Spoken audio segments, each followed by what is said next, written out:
Subscribe करना ना भूलें। सब्सक्राइब जरूर करें, बेल की घंटी जरूर बजाएं, आपको ये नोटिफिकेशन मिलता रहे। नमस्कार दोस्तों, मैं सुरेंद्र प्रसाद मौर्य स्वागत करता हूं आपका अपने प्रोग्राम मैनेजमेंट की कहानियों में। जैसा कि आप जानते हैं कि इस प्रोग्राम के अंदर हम अपने बिजनेस को मैनेज करने के गुण कहानियों के द्वारा सीखते हैं, लघु कथाओं के द्वारा सीखते हैं।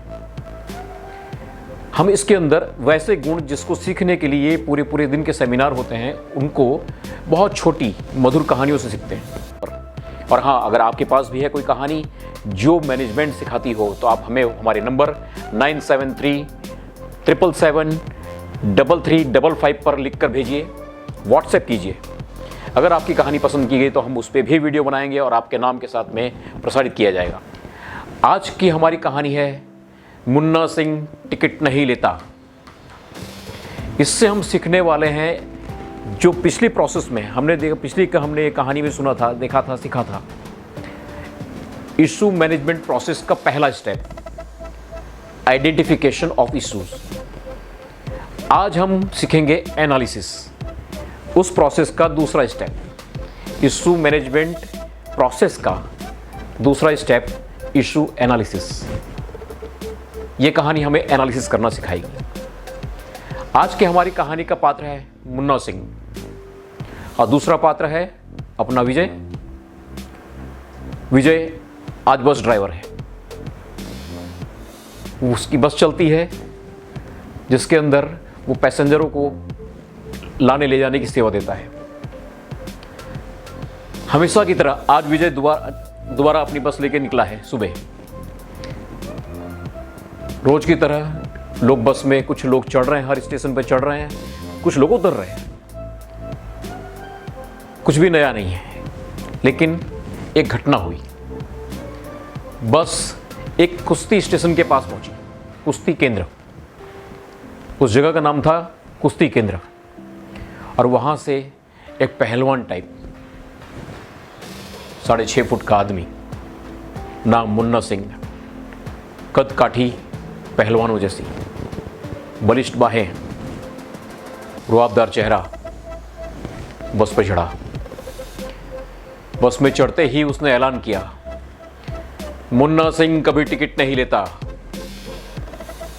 अपना विजय पतला दुबला, कमजोर, हाइट 5 फुट। उसने मुन्ना सिंह को देखा।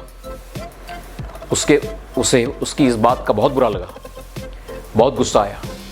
लेकिन चूंकि उसकी हाइट, बॉडी, सब कुछ देखने के बाद समझदारी विजय को इसी बात में लगी कि शांत बैठा जाए, कोई पंगा न किया जाए। उसने आज का अपना दिन पूरा किया, लेकिन मन में कहीं ना कहीं वो खटक रही मुन्ना सिंह की। अगले दिन सुबह दोबारा दिन शुरू हुआ। वही रोज का रूटीन। लोग बस में चढ़ रहे थे, कहीं उतर रहे थे। बस में संख्या आना जाना था। बस वहां पहुंची, फिर दोबारा वही कुश्ती केंद्र। मुन्ना सिंह आज दोबारा चढ़ा। बस में चढ़ते उसने फिर ऐलान किया, मुन्ना सिंह कभी टिकट नहीं लेता। विजय कल की तरह आज भी अपना जीव महसूस के रह गया, कुछ कर नहीं पाया। उसको ये अच्छा नहीं लग रहा था, अंदर फ्रस्ट्रेट हो रहा था वो। लेकिन चूंकि मुन्ना सिंह की हाइट, बॉडी और सामने उसका शरीर, समझदारी इसी में थी कि पंगा ना लिया जाए। उसने रोज की तरह बस को आगे बढ़ाया, अपना दिन पूरा किया। लेकिन ये दिनचर्या इन 2 दिन में खत्म नहीं होती है, अभी रोज का हो गया।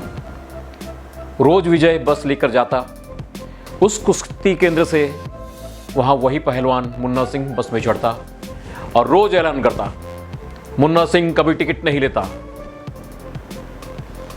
धीरे धीरे ये हालत हो गई कि विजय अब अंदर घुटने लगा।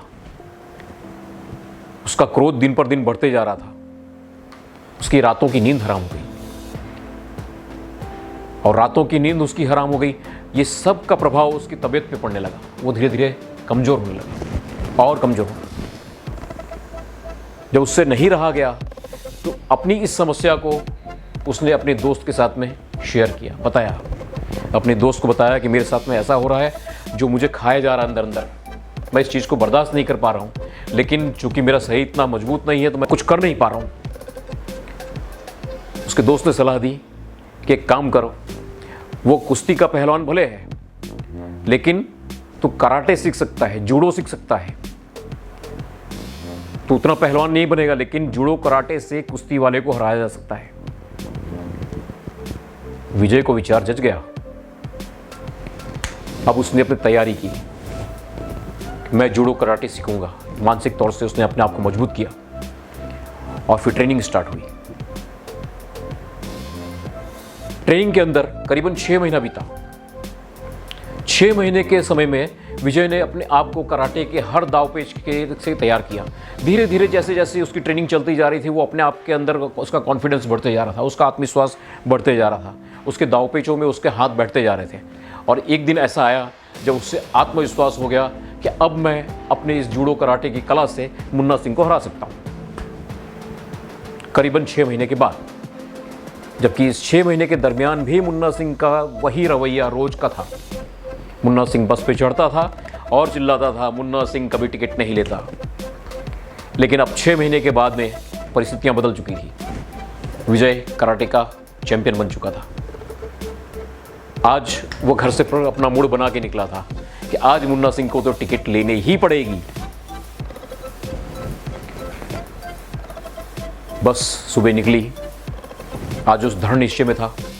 रोज की तरह लोग बस उनको चढ़ रहे हैं, कुछ लोग उतर रहे हैं, कुछ लोग चढ़ रहे हैं, कुछ लोग उतर रहे हैं। धीरे धीरे बस उस कुश्ती केंद्र के पास पहुंच गई।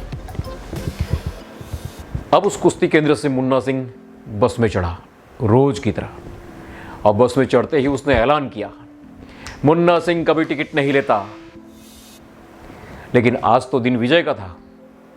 विजय ने बस को साइड पर लगाया और तुरंत उछलकर मुन्ना सिंह के सामने आके खड़ा हो गया और चिल्लाया, क्यों नहीं लेगा मुन्ना सिंह टिकट। मुन्ना सिंह बड़े आश्चर्य से उसको देखने लगा, उसकी हाइट बॉडी को उसने जज किया। फिर मुन्ना सिंह ने जवाब दिया, क्योंकि मुन्ना सिंह के पास बस पास है।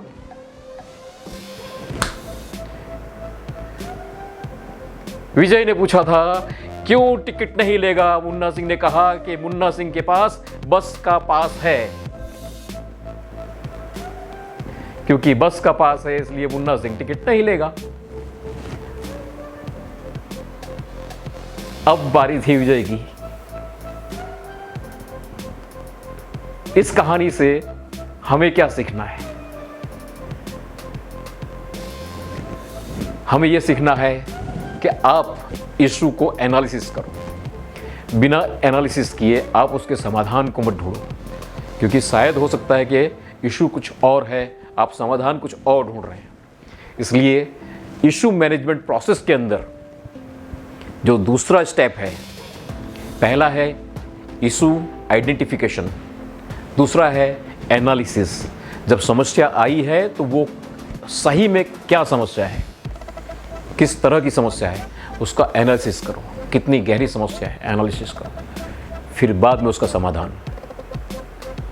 तो आपके बिजनेस के अंदर भी आप बड़े ध्यानपूर्वक बिजनेस इश्यूज को एनालिसिस करो। अपनी कंपनी के अंदर इश्यूज कम करो, प्रगति को बढ़ाओ, अपनी कहानी को प्रगति वाली कहानी बनाओ।